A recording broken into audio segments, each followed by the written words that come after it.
She said it without flinching, like she'd rehearsed it 100 times. I don't need intimacy to feel loved. The words hit like cold water, sharp and numbing.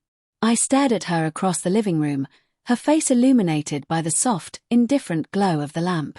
She didn't look guilty or sad, just calm. Too calm. For a moment, I thought I'd misheard. "What do you mean?" I asked, my voice quieter than I expected. "I mean," she said, adjusting the blanket around her legs, "connection isn't about physical things. I don't need that to feel close to you." There was a pause, long, heavy, suffocating. I could hear the faint hum of the refrigerator in the kitchen, the ticking clock above the fireplace. The sound of a life we'd built now filling the silence between us. "So that's it," I said finally. "We just stop." Her eyes flicked toward me, soft but detached. "It's not about stopping. It's about redefining. Love isn't supposed to feel like an obligation." That word, obligation, twisted something in me. "Right," I said slowly, forcing a small laugh. "Because wanting your wife to touch you, to actually want you, is such an unreasonable expectation." "Don't make it sound cheap," she replied. "You're turning this into something it's not." I wanted to argue, but part of me knew this wasn't sudden. It had been coming, creeping in slowly like fog. The quiet rejections, the polite excuses, the way she'd started sleeping with her back turned. I just hadn't wanted to see it. That night, I lay awake beside her, staring at the ceiling. She fell asleep easily, as if nothing about our conversation had unsettled her. I could smell her perfume faintly, vanilla and something floral. It used to comfort me. Now, it just felt like distance disguised as sweetness. Over the next few days, I tried to fix things. I cooked her favorite meals.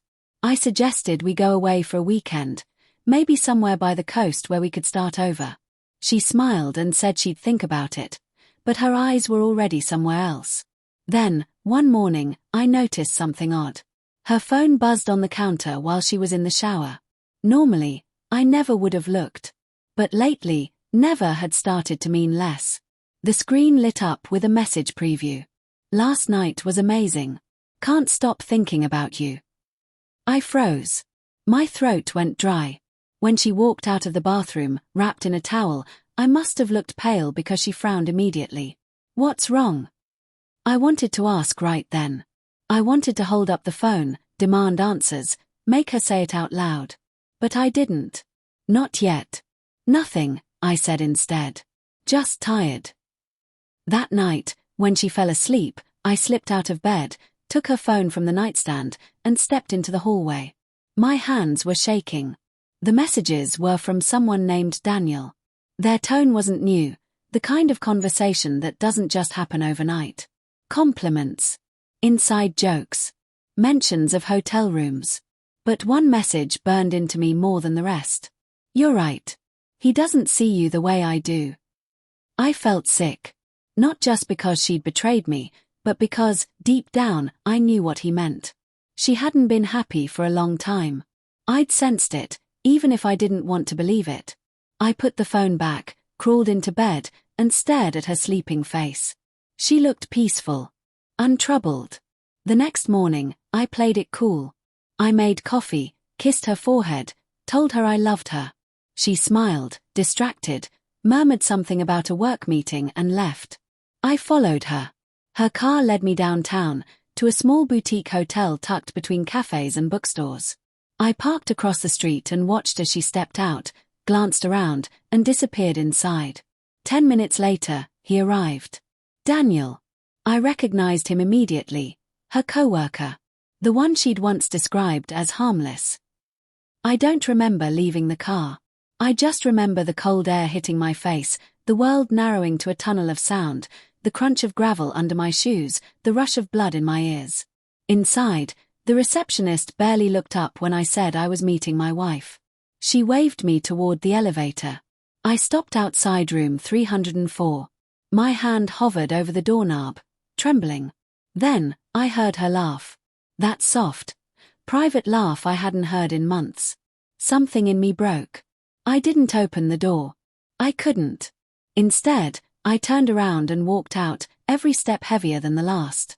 Outside, the sun was bright, too bright, mocking. I sat in the car for an hour, gripping the steering wheel, trying to breathe. By the time I got home, anger had burned into something else, clarity. When she came back that evening, she looked radiant, energized. "Long day," she said casually, kicking off her shoes. "Work go well?" I asked. She smiled faintly. "Yeah, productive." I nodded, my voice calm. "Good. Because I've been thinking." "About what?" "About what you said," I replied. "That you don't need intimacy to feel loved." She hesitated. "Yeah." I looked her straight in the eye. "Then I don't need marriage to feel free." Her expression changed instantly. "What are you talking about?" I walked to the table, pulled out her phone, and placed it between us. The screen lit up with Daniel's name. Her face went pale. "You went through my phone." "You left it unlocked," I said quietly. The truth wanted to be seen. She opened her mouth to speak, but I raised a hand. "Don't. Please. Don't insult both of us with excuses." Tears welled in her eyes, but I felt nothing. No anger, no grief. Just a dull emptiness that somehow hurt worse. "I didn't mean for it to happen," she whispered. "Of course you didn't," I said. "No one ever does." The silence between us stretched, brittle and endless.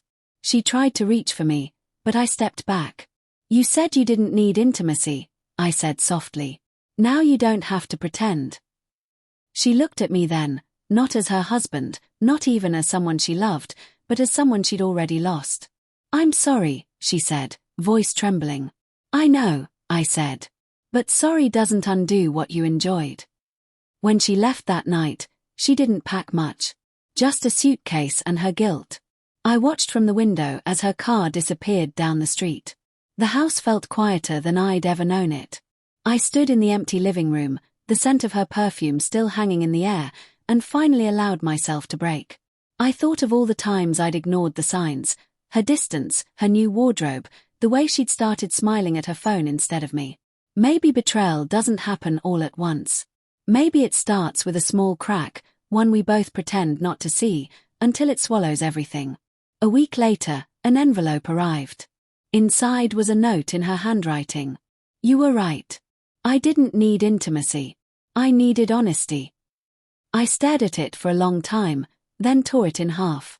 Because in the end, she didn't just break our marriage, she broke the meaning of love itself.